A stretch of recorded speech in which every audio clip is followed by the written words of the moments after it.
What's going on, everybody? Welcome back again to The Haunted Beard. My name is Jake. Today, I want to talk to you about what I think is a little bit of a hidden gem of a movie called ghost stories. My favorite subgenre of horror films is the psychological horror. In short, I just love movies that mess with my mind. And not only is Ghost Stories a psychological horror, but I think it also fits into a sort of lesser explored subgenre, one that is called existential horror. What I think makes this movie so scary is that it deals with themes and questions that pretty much every single person who's ever lived has thought about and dealt with. See, plenty of horror films can be scary, but are mostly just scary for entertainment purposes, and rarely is there ever a direct personal connection to the horror in the movies from the audience members. Not very many people who watch horror movies know firsthand what it feels like to be chased by a killer, or to be hunted by a shark, or to have perhaps witnessed some sort of paranormal event. But we all recognize our own mortality. And everyone who's ever lived at one point or another has asked themselves and wondered, what if everything I believe in is wrong? What if everything I think is true is a lie? That is existential horror. And that is what Ghost Stories is all about. Let's get into it. So Ghost Stories tells the story of skeptical Professor Philip Goodman. He runs a show called Psychic Cheats where he exposes frauds. He embarks on a terrifying trip after being given a file with details of 3 unexplained cases of apparitions. So the film opens up with a line from our lead character where he says, "It was my father's beliefs that destroyed our family." And then we are witness to his Jewish upbringing and this very overly religious and really abusive father that Philip Goodman grew up with. And after we kind of get this opening montage, it leads to him delivering the following line, which is, "We have to be so careful what we believe in." And it's really those 2 opening lines in that opening sequence that introduce some of the main themes and ideas that this film is dealing with, namely belief and faith versus skepticism and doubt. One of the aspects of the film that I really enjoy is just its overall presentation and simply how it tells its story. And in the opening 10 minutes or so, as we meet our main character, the film actually breaks the 4th wall and he addresses us directly. And some of the opening sequences are him filming his show Psychic Cheats. And so it kind of has this interesting element to it to where he's kind of doing some voiceover and narrating, like I said, breaking the 4th wall. But then as he goes in to investigate these 3 sort of paranormal stories, the film takes on kind of like an anthology type style to it that I really enjoy. And I just like how you kind of get some sort of different flavors and different tastes in the presentation in this movie. And then ultimately, those 3 stories contribute to the larger overall whole of this film. So the first case that Goodman investigates involves a guy by the name of Tony Matthews, who is a night watchman. And we learn that he has a wife who has passed away and a young adult daughter who has been in the hospital. And one night at his job, he witnesses some sort of paranormal activity. And so that's the first story that we see. And from a filmmaking perspective, I really like the lighting in this particular story. The setup to the actual story itself, we see Goodman at a bar talking and interviewing Matthews. And the film here just kind of has this greenish yellowish hue and tint to it that kind of gives it this sort of off-putting, sickly kind of feel that I think works really well. And then when we actually get to see the event that Matthews has witnessed, I just like the location and the setting there. He's a night watchman, so it takes place at night, and all the light sources are just kind of these overhead little light bulbs and little lanterns, and it's like he walks around a lot with a flashlight, and so there's just kind of a lot of dark spaces and heavy shadows, and I think it works really well. One thing that this film does is that there are a ton of jump scares, and typically that would be a negative with me. But man, I just feel like the vast majority of them work pretty well here. And I have to say, I jumped a handful of times. Some of them aren't great and are a little cheap, but some of them work pretty well. And I think what separates the ones that work well from the ones that don't work as well is the ones that work good, the sort of the sound and the noise that cause you to jump comes from something that would actually occur within the world of the film. There's not just a blast of music from the soundtrack that just, again, comes from a post-production quality editing to it. When you can get a sound that would occur within the world of the film, I think it helps. And this movie does a pretty good job with that. And so, surprisingly, this is something that I would complain about quite a bit. But the jump scares here work, I think, pretty well overall. Now, after this story, Goodman goes to talk with Matthew's priest, and they have this interesting conversation that speak more directly to the themes and ideas within this movie, as Goodman starts asking him questions about what are his thoughts regarding Matthew's story. And the priest makes an interesting statement. He says this: "He testifies he saw a spirit and changed his ways accordingly. In what way is that not real?" You can just see the look on Goodman's face throughout this scene, as he is somebody who is a non-believer, a skeptic, a doubter, whatever term you want to use, and he's talking with somebody who is a spiritual person, a religious person, a believer, and they just come from two obviously total different worlds, total different paradigms, total different worldviews, and you can just see kind of the look on his face as he's sort of frustrated with the answers, and he's not satisfied. He wants that solid, absolute, concrete certainty proof. But in the statement that the priest makes, I just find really interesting, because after the events of that story from Matthews, he goes and visits his daughter, and her heart skips a beat is what happens. And he completely sort of changes his life a little bit. And that's all the proof, that's all the evidence that the priest needs, because he says, what could be more real than that? And again, you can just see it on Goodman's face that that's not what he wants. That's not what he's looking for. And he's just frustrated by that answer. However, this leads to Goodman going to visit his own father.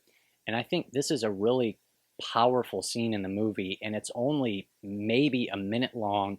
And there's no dialogue, as we just get a couple of shots of Goodman sitting in what seems to be a nursing home looking at his father, who actually happens to have the same condition or syndrome that the night watchman's daughter had. It's kind of one of those scenes where a picture says 1,000 words. And just from that opening sequence of seeing the relationship that they had and what Goodman went through as a child, there's just kind of a lot of emotional and dramatic weight there. And I just find this to be a really powerful scene in the movie. The second case that Goodman investigates involves a younger boy by the name of Simon Rifkind. And the performance by this actor here is incredible. His name is Alex Lothar. This kid really brings an incredible performance in this little story.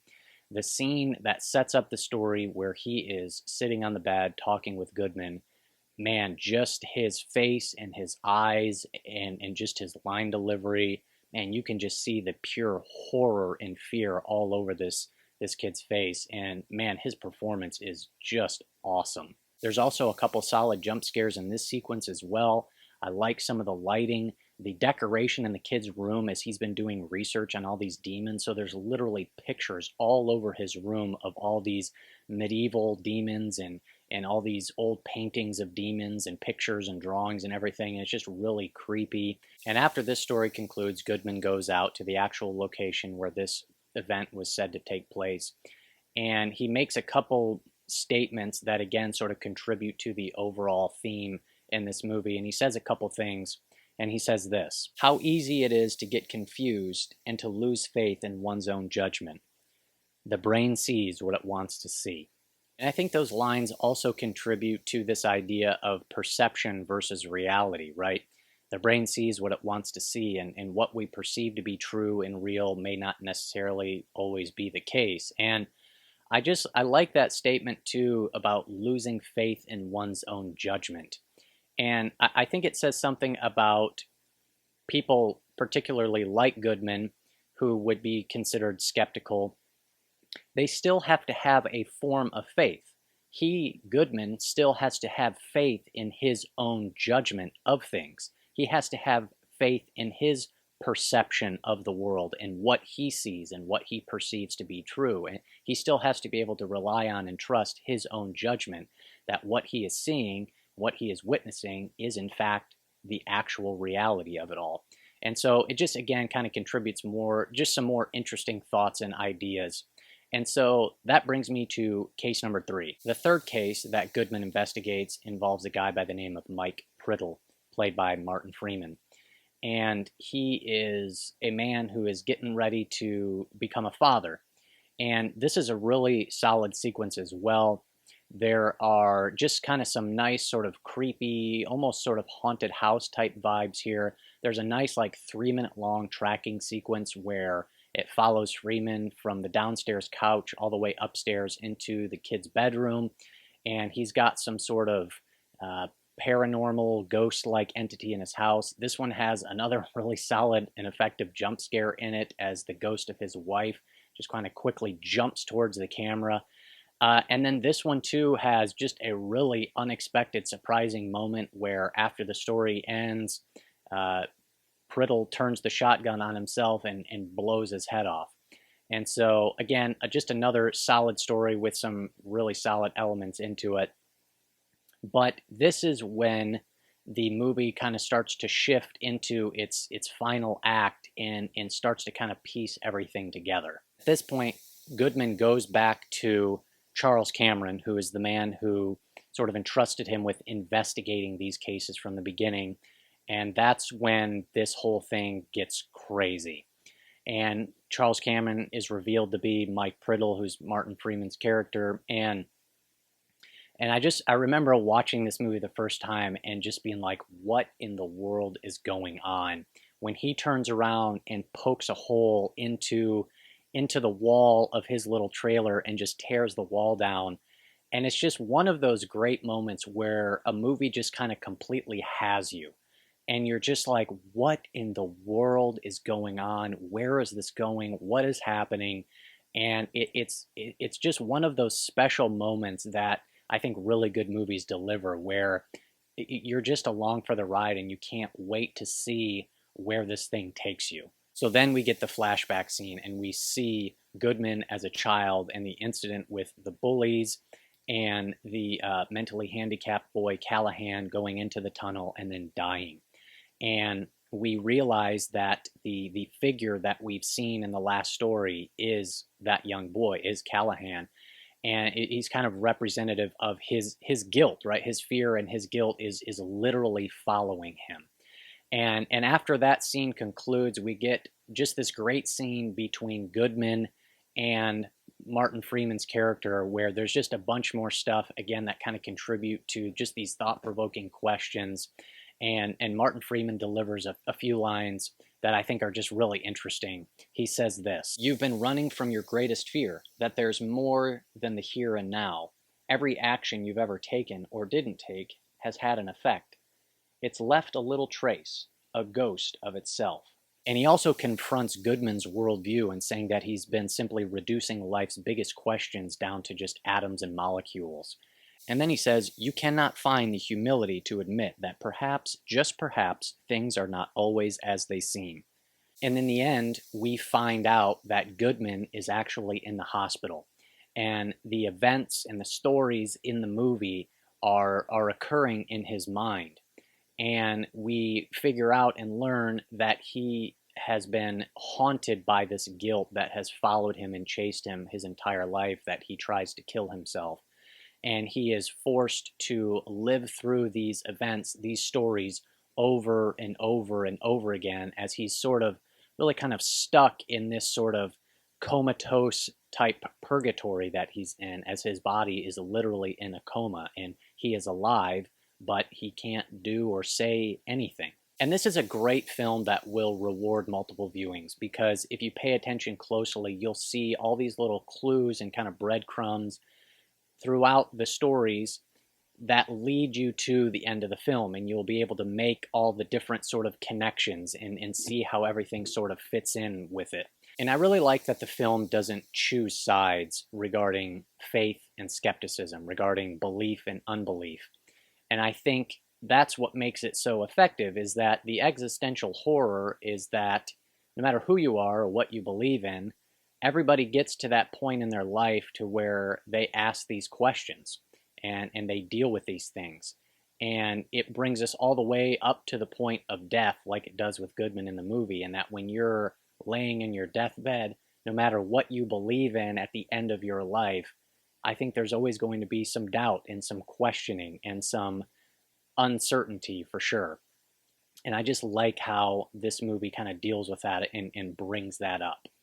And it's interesting too, because with the ending that they go with, it really does kind of provide a bit of a rational type explanation for the supernatural events that we see in the movie. And in the sense that it didn't literally happen, but it actually all happened in his head. And the ghosts aren't actually real, but they are representative of his fear and of his guilt. But in a sense, they are real because they represent what is happening on the inside. The event that occurred when he was a young boy, where the boy died in the tunnel, is a real event. And the guilt and the fear that he has experienced throughout his entire life, the ghosts that have followed him throughout his entire life, are real. The existential horror is real, of him questioning what he believes in and everything like that. And so they are real because his guilt is real, his fear is real, and the existential horror is real as well. So those are just some thoughts on this movie. I think I've just decided right now that I'm actually going to put this in the My Favorite Movies playlist. This thing, I think, is pretty fantastic. I think it's just such a well-directed film and just such a well thought out and constructed script. The lead actor who plays Goodman is a guy by the name of Andy Nyman, and he actually co-directed and co-wrote the script with a guy by the name of Jeremy Dyson, and this actually based on their stage play that they wrote together as well. So I think this thing is pretty great, and it rewards multiple viewings. There's just a whole lot there to kind of chew on and think about and ponder, and I just think it's a really great movie. So if you haven't seen it, check it out. That is all I got for you. Please hit me up down in the comments, though, if you've seen this thing. Let me know what your thoughts are on it. I would love to hear from you.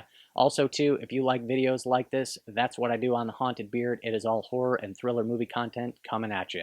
So hit that subscribe button. I would appreciate that as well. And I will see you next time on The Haunted Beard.